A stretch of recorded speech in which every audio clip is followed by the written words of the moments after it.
My name is Philip, and this is a story about a resilient community in an unlikely place. I'd gone to a gathering of pastors in my area. It was meant to be a time of encouragement, a time to build up one another. I noticed a man in the corner keeping to himself, or more accurately, everyone else was keeping away from him. I asked someone about him, and my fellow pastor made a face and said derisively, "He's a leper who thinks he's a pastor." Now I understood why he was so badly disfigured. I kept looking at him as he listened intently to the singing and the testimonies of the other pastors and to the teaching of the word. He was so clearly an outsider, sad to say, and so clearly not welcome. And yet he stayed. I was impressed by his courage and his persistence. Clearly, he had learned not to react when he was treated rudely, but I remember thinking that it must never stop hurting when you're not accepted. How is that sometimes the church, the community of God's people, is the hardest place to find acceptance and welcome?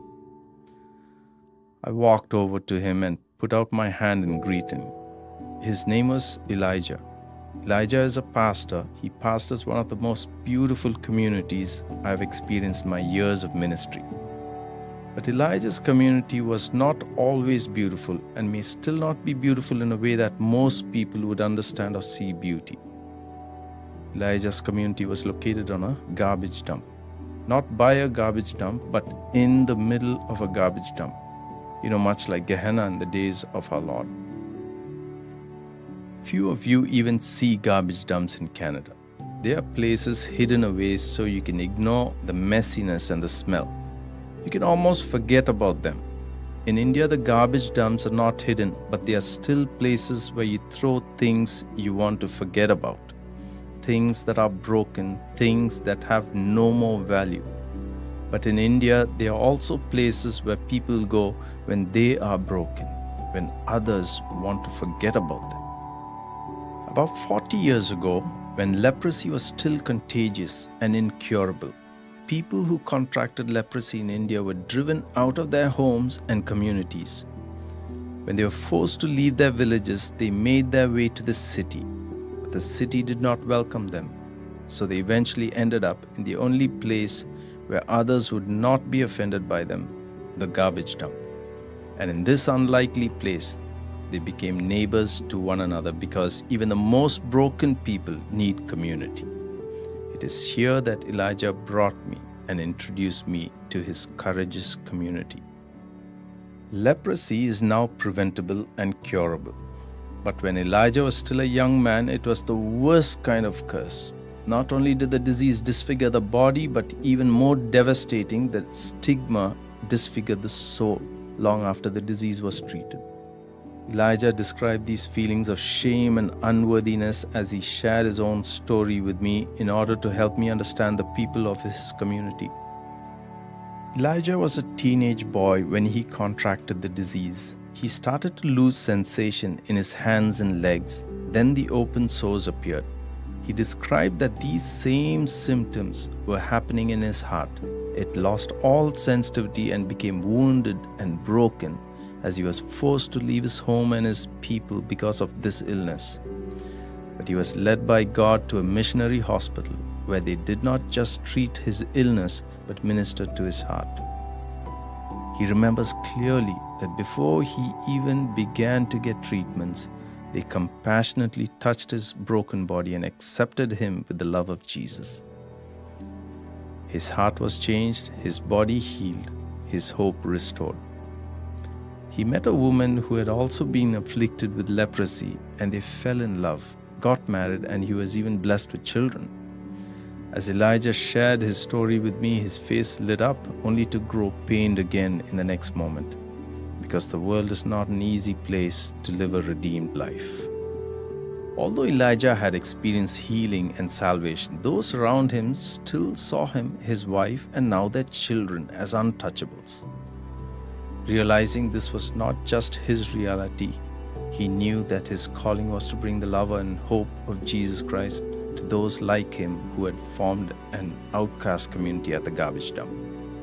It was not an easy calling because it was so difficult to help his people accept that they were loved and not cursed by God. It was hard to convince them that God would provide when they had to beg for a living or clean toilets. It was challenging for them to believe that God had a plan for their lives when their own children, although healthy and whole, were still not allowed in public schools. But Elijah became the pastor of that community, patiently and lovingly preaching the good news of Jesus Christ despite the heaviness of their circumstances. And slowly but certainly, the deep love of Jesus penetrated their pain, their shame, their hopelessness. When Elijah first took me to his community many years ago, I could not believe that people had to live like this. They had small makeshift homes that didn't protect them from the elements or from the vermin that thrived on the garbage. My heart was broken, mostly for the children who, although they were healthy, were still confined to the prison of their parents' condition, carrying the shame and stigma they had inherited. Even as their living conditions remained unimaginably difficult, the love of Jesus had softened their hearts. Although still unloved by the world, they were now able to love and care for each other. Christ led me through my friend and fellow pastor Elijah to this community so that they could welcome me as one who came from the harsh, unaccepting world around them. I felt the sincerity of their welcome and the forgiveness they extended to me on behalf of all those like me who had rejected them. Over the years, as I have continued to visit these brothers and sisters, I have witnessed how the presence of Christ has transformed this community. God gave Elijah and others the courage to advocate for them, and he moved the hearts of the government to give support to their community. Real homes were built with bright, vibrant colors chosen by each resident. Fresh running water brought health and dignity. And I had the privilege of working with them to begin a school for the children and the grandchildren, many of whom now have jobs. But their greatest joy is their church, where they worship and praise their God who dwells among them, the very heart of their community. Blessing, acceptance,